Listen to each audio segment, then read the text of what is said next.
Hello everyone, it's Cleofa here and welcome to Crafting Shed. For today's video, I'm going to answer questions from the comments section.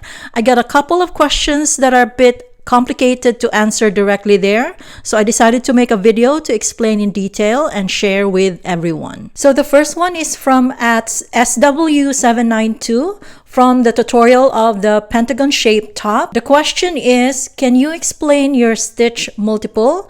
I do not understand how the beginning chain of 102 is a multiple of 7 and 5. And yes, I agree it needs further explanation. It's just not a straightforward multiple of 7 for the sides and multiple of 5 for the corners. So to illustrate, I recreated the first round. This is the first round of that tutorial. It has 5 sides or pentagon shape. So 1, 2, 3, 4, 5 sides. And 5 corners also. I put markers on the corners to emphasize. So 1, 2, 3, 4, and 5. So the pattern has groups of double crochets. In each group, there are 5 double crochets. For the top side, it has 4 groups. 1, 2, 3, 4. And for the rest of the sides, these sides here and these sides here in the bottom, they only have 3 groups of double crochets. So 1, 2, 3, 1, 2, 3, 1, 2, 3, and 1, 2, 3 here. So top side is a bit wider than the rest. It has 1 more group of double crochets. So to determine the multiples and the starting chains, we go by the group of double crochets. So for example, here at the top side, it has 4 groups. We separate 1 group and count it as a corner.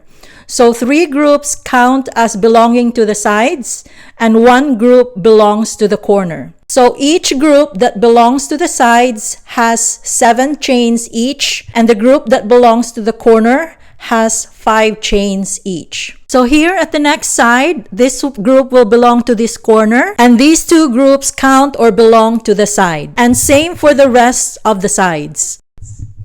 To further illustrate, I have indicated the exact numbers here. This is how I determine the starting chains.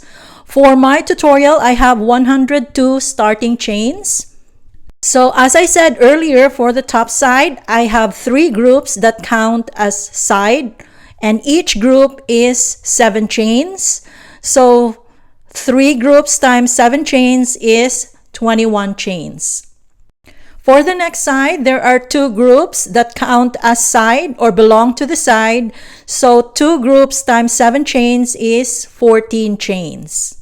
And so with the rest of the sides, so I put 14 on each side. And for the corners, we have 2 chains here and then 3 chains for the group that belongs to the corner. So a total of 5 chains. So corner has multiple of 5 chains. So I put 5 in each corner. So to calculate, I have 4 sides with 14 chains. So 4 times 14 is 56 chains. And then I have 1 side with 21 chains. So that's 21. Add them together, it's 77 chains for the sides. And then for the corners, I have 5 corners. And each is 5, multiple of 5. So 5 times 5 is 25 chains for the corners. Add these together and I got the 102 starting chains. So here's an example of an increase. We want to increase the sides and make them all the same as the top side. So we just add 7, which is the multiple, to the sides that has 14 chains. And to calculate, we now have 5 sides with 21 chains. That totals to 105 chains. And there are still 5 corners. So 5 times 5 chains equals 25. Add them together. So for this example, we will have 130 chains as the starting chains. Another example of an adjustment. So we want to increase the corners. Instead of 5, we want 6 corners and decrease the size because 21 would be too big of a neck opening. So we'll only have 14 on each side. Calculation would be 6 sides times 14 equals 84. And 6 corners times 5 chains equals 30. Add them together, would total 114 chains. So for this example, our starting chains would be 114 chains. The second question is from the recent tutorial on Babydoll top. Esther Snell wants to know the count of stitches to place the stitch markers, and also what is this divisible by, or the multiple. And Heather asks for the stitch count. So to clarify on this, here is the piece in question, where basically at round 11 we place stitch markers as we transition to crocheting the body. So that would be round 11 for the piece, and we started somewhere here. That's our starting point, and I made an illustration here. So this is round 11, and our starting point is here. This is chain 3 right here. So this would be chain 3 right here. This will be the first count, and starting in the next chain, count 1 up to 21, going to the left right here and put the first marker.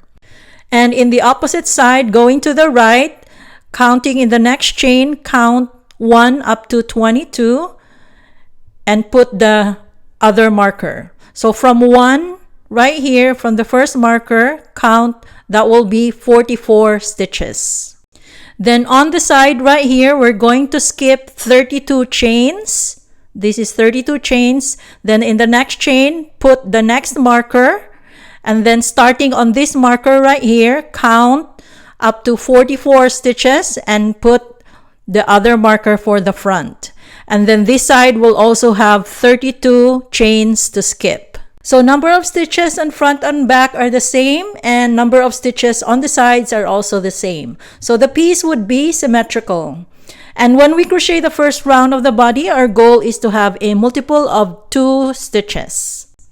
So those are the 2 questions I'm answering today in today's video. I hope my explanations here will be of help. If you have questions for the other tutorials, just drop them in the comments section, and I will try my best to find time to answer them. I want you to be able to crochet your projects successfully. Thank you very much for watching. Thank you very much for your time today. Please subscribe and like, and I'll see you in my next video.